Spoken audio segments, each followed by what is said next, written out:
can bring it down. Not just Expect, not just Cadro. All right, he's not the only substitution today, of course, on the side of Misfits Gaming. Max Law is sitting backstage while Kirei is taking to the stage. Kirei, of course, playing for my favorite team at MSI play-ins, 1907 Fenerbahce. Yes, he did play for them, of course, when 4-2 lost the tiebreaker. Wasn't able to advance. I want to see what champion he plays because he had a number of very unique picks. In a matchup that he was playing within the meta, a pretty wide variety. Yeah, and he's really good at those early game aggressive style of champions. Like the Elise he plays a lot of, the Talia we've seen as well. Even when Talia fell out of meta, Kirei still loved playing that champion. And we saw Maxwell play Elise as well last week, so it's definitely a style that Misfits want to play towards, and it totally fits Kirei's champion pool. And of course, Elise, by the way, is the undefeated champion in week 1, went 4-0 across all the games. There are 4 champions that had 100% presence in picks and bans, and they've all been banned. Aatrox, Irelia, Silas, and Yuumi, with the insta-lock Sona on the side of Misfits. Sona has risen in popularity as like being the first component of the Sona Taric that you lock down, because you can actually play her without the Taric nowadays as well. It's kind of like a mage in the bot lane. She's really strong, and so if XL don't pick the Taric here, you open that up, but even if you do, it's still not too bad by itself. Well, what do you prefer? Because last week Patrick played the Sona, Mithy played the Tahm Kench. Yeah. And that was a monstrous lane. They demolished Vitality. Do you prefer one to the other? I actually think it really depends on the team and the players. I still think that Sona Taric, I always say that and it's never right. Sona Taric, I actually think it is still a really strong composition once you get out of that lane phase. But the great benefit of picking that Tahm Kench is that Sona can actually be a pretty big lane bully. She's got decent range, decent harass, and the Tahm Kench keeps her safe as well. So we're going to be seeing that locked in for this game. No real surprise. It was already really strong, as you mentioned last week. Yeah, worked out for Origin. Really did a lot of work, and with a couple seconds left, another flex pick was the Nico. Ends up being pivoted away. Still technically a flex in that Jace, but we have seen a little bit more frequently towards the top lane. So I want to see whose hands it lands in. No Featherman can pilot that well as it is. I want to talk a little bit about Tahm Kench top as well. I don't think we've seen that in professional players. Did you say Tahm Kench top? I did say Tahm Kench top. I know, I feel disgusting just saying it, but I played enough solo queue to know that this guy right now is absolutely vile in that top lane. I'm not sure whether it will translate into the professional scene. I don't know whether teams have been discriminated or not, but it is a potential flex up there in that top lane. Compositionally speaking, what would need to happen for that catfish to make it to the top lane? I think that Tahm Kench, if you go into a melee matchup, is really hard to play against, because he can stick those stacks on top of you and then run you down. The Q has such a low cooldown that you can just land those perma stuns. You've got great gank setup, which would match perfectly into Kirei if he wants to go for those early junglers. Having said that though, XL are now banning away the Elise. It might go something else as well here. I want to see Talia, but we'll see. Interesting. We'll find out where Kirei decides to play. As I mentioned, did play at MSI in the play-in stage. He ran the Kindred, the Talia, the Elise are champions, I recall. A lot of junglers being removed from the pool as we're in phase 2. Elise, Gragas, Sejuani taken away from play. And we've got the duo lanes locked in already. Now, last week, Featherman did run the Jace. He died in lane pretty frequently. It was tough. I remember the TP to get into the kill again, but his mid-game and his later game team fights were definitely very helpful, and Misfits obviously picked up that win, in part thanks to those mid to late game fights. Yeah, Featherman has shown that he can kind of bounce back from poor early games. I think there have been a few criticisms of Featherman as perhaps a weakling of the Misfits roster, although impossible to really pinpoint exactly where that goes down, but something that can be said to his credit. He is a very experienced player. He knows how to get back into games. We're seeing the Lee Sin locked in here for Cadro. Similarly to last week, that was something that he played. Wasn't quite able to pick up the victory on it, but did look pretty strong on that champ. And now we need to see where the rest of this composition goes. Obviously, we're anticipating the Sona to go bot lane. But if there's going to be some sort of crazy flexes, we'll find out now. Kindred locked in for Kirei. There's a lot of damage AD right now. How do you round out this team composition? This will be Jace top as your mid if it's secured. It is indeed. Kindred being locked in here, I think so. as a solo queue player, we'll take this from a solo queue standpoint here. I know that one of the worst matchups for Kindred is at Lee Sin because he can duel you early game. He's stronger than you at that point. And the synergy into Kindred, the specific counter, is you can kick her out of her ulti to finish her off with your Q. So it actually becomes really hard at any point to 1v1 fight a Lee Sin. Now, obviously, in professional play, things are a little bit different, but it does add a little bit of an extra kind of asterisk to how Kyrie wants to play this game going up against Kangel's Lee Sin. And of course, the counter now is going to be the Rumble locked in. We anticipate Rumble into Jace, most likely Ryze in the mid lane for Mickey. Mickey, of course, most recently playing in Challengers Korea against some of the best Ryze players on the planet. I want to see what he's going to bring to the table because the two substitutes have got two very high impact champions in the game today, Foxtrot. Yeah, and I want to see as well how the engage from XL can play out here. When you have that Rumble ulti to start a team fight, it's actually really easy for Rakan to follow up onto that with the quickness and to lock people down and then just bundle in with this XL team comp. Whereas with Misfits, if you have that Jace in the side lane, Azir as well, you kind of just like scale out and it's almost like you're just saying to XL, if you guys want to run at us, that's fine, but we're not going to let that happen. We're going to sit back, we're going to chill out a little bit. And good luck running into Azir, into Crescendo from Sona, as well as some of the poke or even the Lamb's Respite is actually very good reactively, assuming that Dragon's Sona presses E, there you go. Suddenly they zoom away. They absolutely do. So we're about to jump into the first game here of week 2. And one of the things that I have coming into the week is now expectation setting starts to become a little bit more clear. We start to not overreact to every individual game because we can start seeing trends. Right. Is there any kind of expects pun you're going to make there? It is an XL game. Not yet, but, you know, I expect someone to get burnt down with some flame spitters. We can have some fun with that one in-game, Foxtrot. Fun is a subjective term for that, I would say. The man on your screen right now, Kirei, of course, coming in from Misfits Premier, the LFL team from Misfits playing in the French League. Of course, he's come in from 1907 Fenerbahce, and he's in this matchup that, Foxtrot, you've already talked about. Kindred into Lee Sin. What should we be keeping our eyes on in terms of this? Like, would you prefer to see Kadril trying to challenge, trying to invade, trying to pick those fights?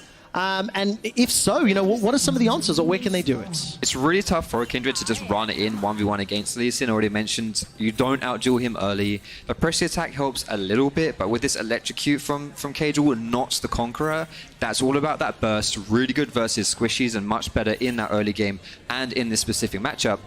For me, Kirei wants to look towards Soaz and how he can use this Jace pick into the Rumble, where early game, Jace can harass that Rumble pretty well, and Rumble doesn't have really any reliable escape from a gank. So if Kirei can get that going, perhaps if he can like set the mark going on Expect and get that early 3-4 stack, where you then become a lot stronger with that increased attack range, Kirei will have a much easier time against the Lee Sin matchup. All right, well, let's track then the first decision making. Kissing is already going to sweep away that first ward in the river, start stepping forward, and instantly Misfits are backing away. They're going to have another ward that will just get spotted and killed towards the tail end. Boy. This is a 3v3. I mean, do you want to pick this fight? Misfits say yes. They're going to step forward and challenge. All about the smite. Another ward comes down. Smite fight is on. I'm watching Kirei and Kadril. Kadril's going very low. Resonating strike comes in. Red buff was picked up by Kirei. That's the substitute for Misfits. Flash forward. Red buff applied. Dance of Arrows is available for Kirei in just a moment. Kadril goes down to Misfits sub Kirei. Not only does Kadril die here, but he had a mark on him. Kirei now gets the first stack of the game, and that is so disastrous for Kadril right here. He's going to lose that invade. He's now going to lose his blue buff as well. And in a matchup where Kirei just wanted to kind of be careful, now suddenly he's in the driver's seat. Oh man, the passive mark as well as First Blood into this matchup that you've already talked about. It feels really good when we talk about the substitute players, we discuss the champions, and literally the first few decisions come down. He won the smite fight, and he got the follow-up kill. And I noticed that Kirei made his next mark, Hyun and Xayah. I was secretly hoping he was going to go down to the bottom lane, but he wants to give his bot laners just a little bit of extra time. And this is obviously from the perspective of Kirei. And it all comes down to the smite right here. This is what's going to make or break this play for XL or for Misfits.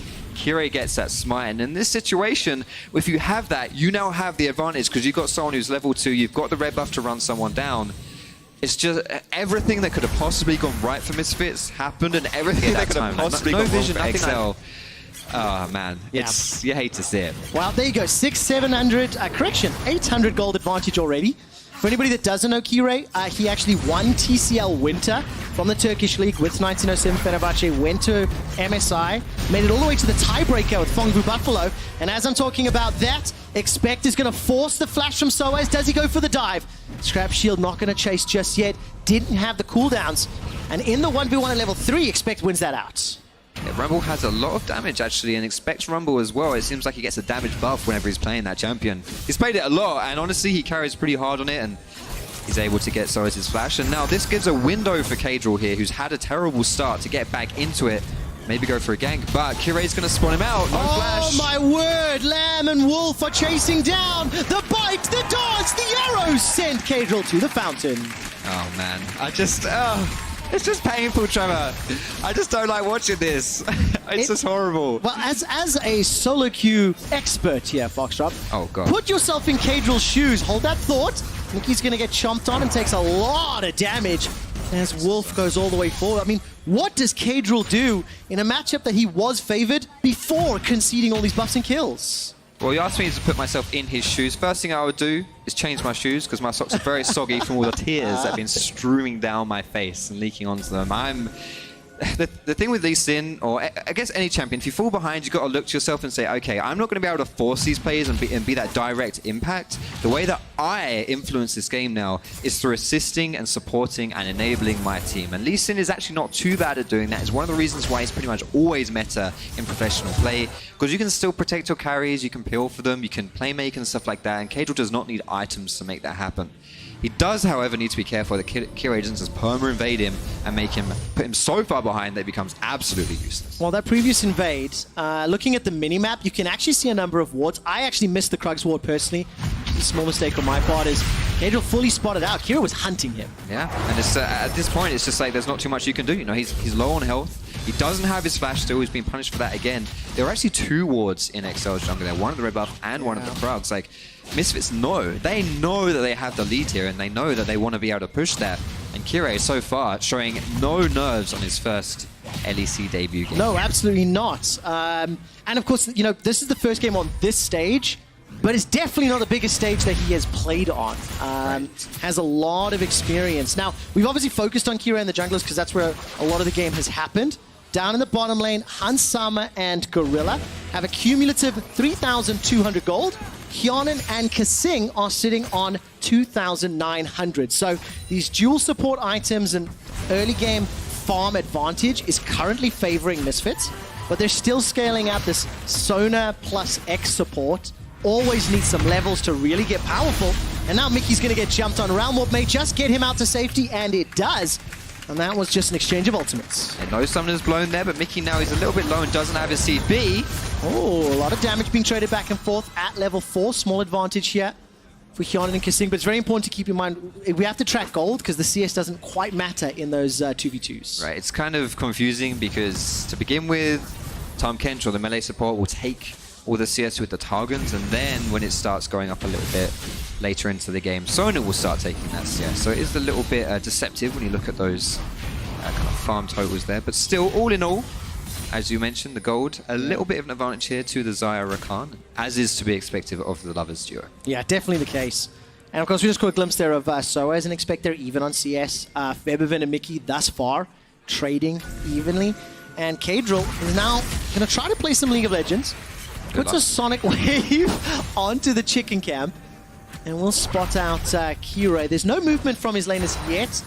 As I say that, Mickey started stepping towards the river, but there was backup. You can see Kasing waiting in the wings. And Exel, this is going to sound weird this early, but they've stabilized, you know. Kirei was running amok in the jungle, but now his next mark is on the Grump camp, if you look at the minimap. And he's currently targeted Kadril, so we'll keep tracking Kieran as he can continue to build up those passive stacks, because Kindred becomes a monster if she's able to continuously farm them. Right, and we mentioned how she had the perfect start by getting that 1 stack. That is the only stack she has this game, so she definitely has slowed down.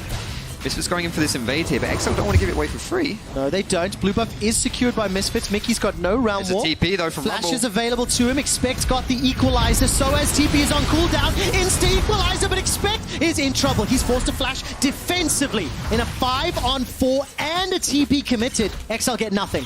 You know, a bit of miscommunication there from XL. That was a really good TP flank from Expect. A great place to lay down that red carpet too. But XL just weren't in position. But if you look at the levels from XL, all of the key kind of triggers for these teams, the people who can pull that trigger to go for the engage, you know, the Lee Sin kick, the Rakan ultimate, they're level 4 and level 5 respectively at that time. You can't follow up on that one, and they just they aren't able to get anything out of it. That is flash and TP from Expect. Yeah, didn't have the abilities to stick, and I noticed Gorilla's exhaust as well. Very, very impactful in reducing that damage. I think Grump was secured by XL, so Kire's waiting for his next mark, and he's going to invade, sitting inside the Brambleback. While that is going on, I think a very smart play from XL here. They are going to secure the first dragon of the game. It's an Infernal at 9 minutes, and it'll be at the cost of their red buff up top. Yeah, Kire is very tunneled in on putting Kadril behind. Kadril's recognized this. He knows he's got a target on his back, and why not use this time to go for that dragon? I think they'll be happy with that one. Fire dragon for the fire buff. Oh, very good flash there from Hunt Summer, but it is blown, which means juicy targets for a repeat engage on the side of Kasing. Kire was looking for a cheeky dive in this top side as well, but it was sniffed out from Expect. And Kire is still sitting on that first mark, as I mentioned before, and he really wants to hit that number 4. That's the sweet spot. When you get that, you get increased attack range, which makes it a lot easier for you to play team fights when you're transitioning into this mid game. It's really important if you can pick that one up. Looks like he is. There we go. Going to pick up his second stack of the game. Still 2 more to go before he reaches magic number. All right, let's see how quickly he can get them. Currently 60 CS to 42, still 2 kills secured. And XL, they are falling a lot further behind in gold. 2 and a bit thousand, nearly 3,000 gold in favor of Misfits at 10 minutes. And the advantage they have is that Infernal Drake, and they still have to be very careful. I mean, Kire, he got really steamrolled ahead, but hasn't been able to find any other opportunities. I don't think this is a problem inherently, because it is a lot more risky to keep finding those opportunities. For now, they're just starting off the Herald, but Kasing is waiting in the wings. And XL are at that point where they kind of want to accept that they're not going to have the agency, they're not going to be able to really contest too much, and if they do, that's a very easy way to throw the game, because you start losing people, not just objectives. But at the same time, you've got to find that balance, and XL at some point, as this game develops, they're going to have to start asking themselves, okay, so at what point do we want to contest these objectives? Normally that happens around the 20-minute mark with the Baron Nashor when that starts spawning, but at this point, XL are happy to give up the Rift Herald. I mean, it's super scary, because if you wait another 9 minutes against a team that already has such fantastic scaling in the Kindred, the Azir, we know the team fight power that Sona's going to bring, it may be too big of a challenge to overcome. It's going to be really difficult, and we saw in this feature before the game came in, Kadril he said, I don't want to be 9th place, I'm not happy. And he actually said to me when I saw him earlier today, I will hold this thought because he's coming in for his first gank of the game. Well, let's see what Kadril can do. He's going to be helped out by Expect, whose equalizer's just become available once the overheat goes down. So as will get taken out. The teleport is completed from Mickey, probably not worth. I don't think that was fully necessary, but perhaps that was an anticipatory TP, just in case someone was trying to match that and collapse as well. But he is going to lose a few turret plates here. But still, this is it. XL's first kill of the game does get donated over to Kadril as well. Oh, that's a good flash from Mickey. I was waiting for the Emperor's Divide to come out. Mickey with the fast feet. Rift Herald was summoned. Foxdrop with the boop. Takes down the tower. First blood gold bonus secured, as well as the Azir passive put down. The pressure isn't alleviated just yet, waiting for one more Rift Herald push. But of course, all that pressure mid means Expect get some time in the bottom lane. And it looks like they might look for a top lane thing here. I think that Gorilla and Hans Summer were thinking about teleporting behind Shannon there to catch him, but decided against it as the rest of XL was moving up there. Now, Kadril is also on the top side of this map. He's run straight across the Crows. He's not looking to do those because he knows this is an opportunity here for this play. See if they can make it happen. Kasing obviously flash and ulti. All right, Gorilla's got flash available to him. Hunt Summer, no flash. Momentary stutter as the quickness is used. Gorilla's exhaust was timed. Now the Devour gets thrown down. And that's a very, very easy controlled escape I was ramping up expecting a huge fight, and just nothing happened. That is a difficulty whenever you're trying to do something against Tom Kench. Like, you can't do something to the person you're standing next to because he just gets gobbled up. Oh, Mickey's just getting eaten alive. Caught in a mousetrap, and Misfits 3 kills to 1. No Tom Kench to gobble him up. Just 3 very, very evil-looking Misfits people. Oh man, it's so frustrating. The jungle of XL has not belonged to them because Kirei, after his first kill, has been invading, has had a lot of support, and the man that's feeling the pressure the most is Kadril. You know, this is the guy that came in, unfortunately conceded first blood, and he's one of the leaders of the XL squad. And last week, you know, Kadril stepped up to the plate and did the best that he could to get XL 2 very competitive games. But this one seems like it's running away from them. And Kirei here knows that expects. Just the game sense to know that that is where someone's going to be at that time. Like, no vision, nothing like that. Just knowing this is going to be the movement of the enemy team. It's one of the reasons why Kirei is such a dominant solo queue player. He went over to Korea and he did really well over there. When I talk to other challenger junglers, one of the people they tell me to kind of look towards, they're constantly referencing, is Kirei, because the amount of communication he does, he always knows when everything is happening, and he's very good at telling his team the exact same thing. That was an opportunity there to catch our Expect. Expect sniffed it out, but still, it is the sign of a good jungler, and more importantly, the sign of a confident jungler, exactly what Misfits want out of their rookie. What do you think of his itemization? Sitting on those free-ass boots, got himself Warrior Enchant and Phantom Dancer before 15 minutes. I think that it's a pretty hefty item build to have. Oh, Blaze, he's flashed in. Wow, that's really bold. Realm Walk will get interrupted. That's the sliding glide. Featherman sets it up for Kirei to get his 4th and 5th. That's a double kill for Kindred. It may not be over as Gorilla's on the hunt, but he can't find another targets. I was talking about confidence. How's that for a confident play? Flashing in, engaging as Kindred. That was not a phrase I thought I'd say in my life, but he did it. It isn't over yet. Safeguard to safety. Kirei says not today. Sending in the mounting dread. Kadril's being burned alive, but he isn't going to get killed yet. Teleport completed by Expect. Equalizer's up and available, but so is Lamb's Respite. There's the Devour. Never say die. Misfits just get out, and they get another teleport. There's a lot of tools on the side of Misfits there to defy death. It seems as though XL, when they want to make a play, when they're looking to make it happen, the door just closes, and Misfits are playing this game really, really well. And a lot of that, I mean, I can say it's coming off the back of Kirei. I mean, look at that scoreboard. I think that is true superior analyst analysis. You know what, mate? There's more kills on Misfits sides than XL sides. That might be why they're winning. Do you know, what have we done without you? You know? I don't know. 5-0 Kirei, by the way. During the ready check segment, there was that question. If X improves, then team will perform, and Hans Summer was the man. He's playing Sona right now, and Kirei is just leading Misfits to an obliteration of XL. Well, this is it, right? Kirei comes in and replaces Maxor. Maxor was picked up. He really grinded for his reputation as a top jungler in the LEC or ELCS as it was back then, playing through teams like Giants. And he was a really, really strong jungler. He was a very proactive jungler. And when they had that Worlds run in 2017, he was a big reason why.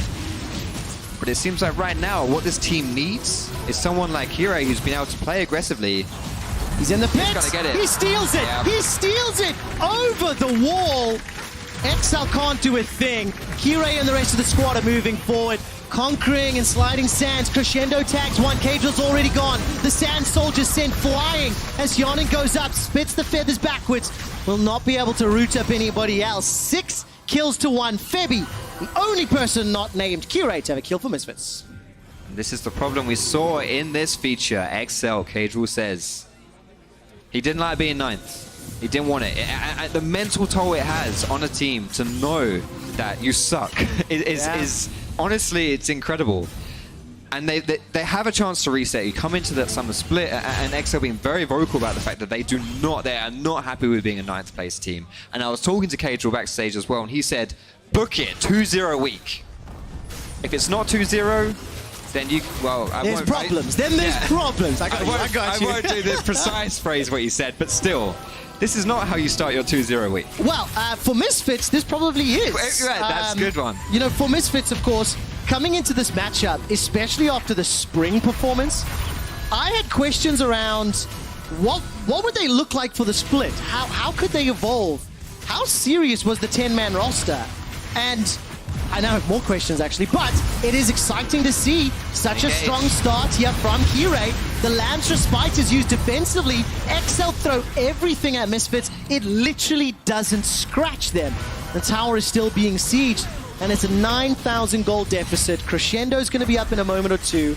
The Emperor's Divide is up, and Misfits just continue the siege. This is just fantastic pressure play through an advantageous position. And the thing is now that there is absolutely zero pressure on Misfits to make a mistake in this situation, because the only way that is going to happen is if XL can capitalize with their engage, and there's no flash on Kadro, so he can't do it. There's no ulti on Expect, so he can't do it. There's no ulti on Kasing, so he can't do it either. So Misfits really just have to complete lay of the land here, just go around the entire map and take everything that they want to do and wait for that Baron to spawn in about a minute.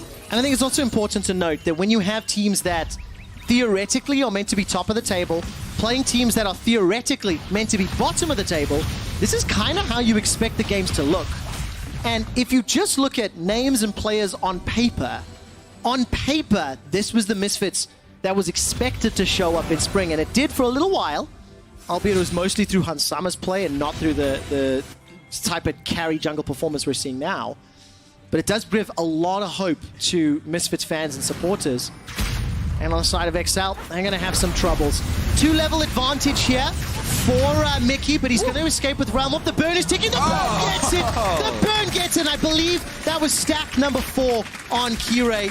That is spicy. You are correct. Stack number 4 here, so he has that increased attack range. Just when he thought he wasn't scary enough, now he's reached that, and oh my lord, he's sitting on a 600 gold bounty. I mean, if you want to get back into the game, you've got to take him down, but multiple times, my friend. Easier said than done. Way easier said than done. I mean, if you take a look at just the item disparity, right? So as 0, 1, and 2 on KDA, he's got Black Cleave and Hex Drinker coming up against a Haunting Guise and a Seeker's Arm Guard. That's it. 2 full items for Febby, Banshees and Nash's Tooth into just an Archangel Staff. Hasn't even procced yet to Seraphs. For Mickey, 10,000 gold, 5 towers to 0, 7 kills to 1. Misfits showing up to start off week 2. Yeah, at this point, Misfits, what they want to do, it all revolves around this Baron play. You want to make sure this bot lane especially is getting a favorable push, so that it puts a little bit of pressure on XL to kind of catch these waves before you then look for the Baron play. Misfits are sitting on a decent amount of gold though, both from Soaz and Kirei.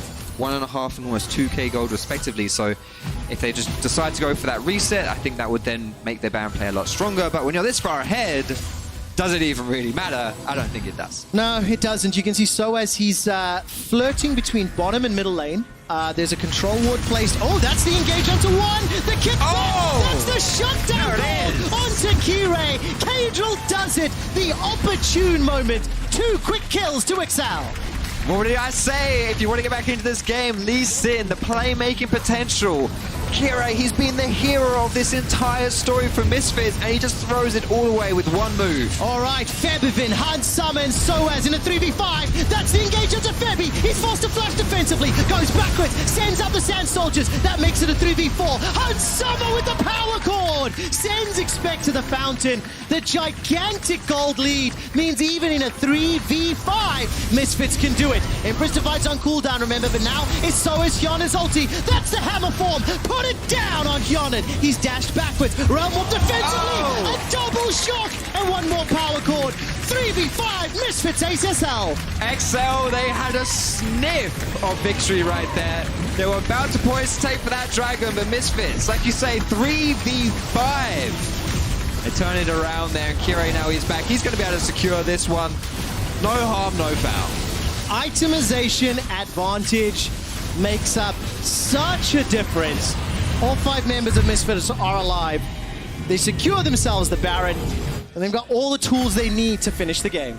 Yeah, and Kirei sits a little bit too far forward here. Very easy to get complacent when you have such a lead. But this kick that followed up with Kadril, the 3-man kick, not only does it send Kirei to his death, but because it CCs his teammates, they then can't help him out either. And in this situation here, deciding to turn away from Baron and go for the fight is the correct call from XL. But the problem is that they've already used a lot of their resources to find those first 2 picks. So when you're already at a deficit and you don't have your ultis up, it's really hard to win these fights. Kasing here, he's caught in a runaway mode, but maybe if you turned on Soaz, they actually could have turned and burned him. But either way, 2 for 1 there, getting the real bang for your buck. Misfits taking out the Baron on the other side of that as well. 10k gold lead. I really, really wish both Zion or Khan had gone down with a shock blast, because it could have been 2 birds with 1 blast. But wasn't the duo. Wasn't the duo. We'll have to look for it another time, you know. Well, good luck. You're going to be stood on that for a while, mate. One can dream. One can dream. Your hair will be naturally grey at that point. Oh no, it's coming sooner. It's coming sooner than you might think, Foxdrop. You and me both, buddy. Not all of us have those luscious locks. But look, 23 minutes and it's 14k up. Baron plus themselves another Drake plus all of the item advantages. Misfits are starting to chip away both middle and bottom. And XL, it's so frustrating because from literally minute 1, Kiray's Kindred was running away with the game. Soaz gets jumped on, he uses the hammer blast, gets kicked backwards, stays alive a few seconds, Gorilla comes in with a devour, that keeps Soaz alive. The never say die Soaz manages to get away from the feathers as well. The root comes out, Lavender Spike needs to go down, and it does. Now Kasing running for his life. XL are trying their darndest, but it simply isn't enough. XL had the right idea. They're attacking this 1-4 by picking on the person by himself, which is Soaz, but they're just too far behind. Misfits are a bit too far ahead, and once you pull that trigger, they have nothing left. Even though this is still a 5v5, XL can't do anything about their whole base being destroyed. Misfits are pushing for the win. They absolutely are. Crescendo's available for Hans Summer. If XL overstay their limits, they will get stunned and then killed. Nexus turret number 1 falls. Nexus turret number 2 falls. XL, what do you have left? They're not looking for the fight yet. Emperor's Divide, that catches out Cajal. Killing spree for Hans Summer. Some looking for the kill, some looking for the Nexus. Mickey goes down 0-5-2 for his LEC debut. And Misfits take down XL. 7 kills for Kiray there. Very arguably the catalyst for Misfits' success. Really all started at that level 1. So very arguably? Yeah. I would go definitively, my friend. Definitively. But I think you got to give a lot of credit to the Misfits approach to the game. They were waiting for the invade. Yep. They had warded it. They anticipated it. And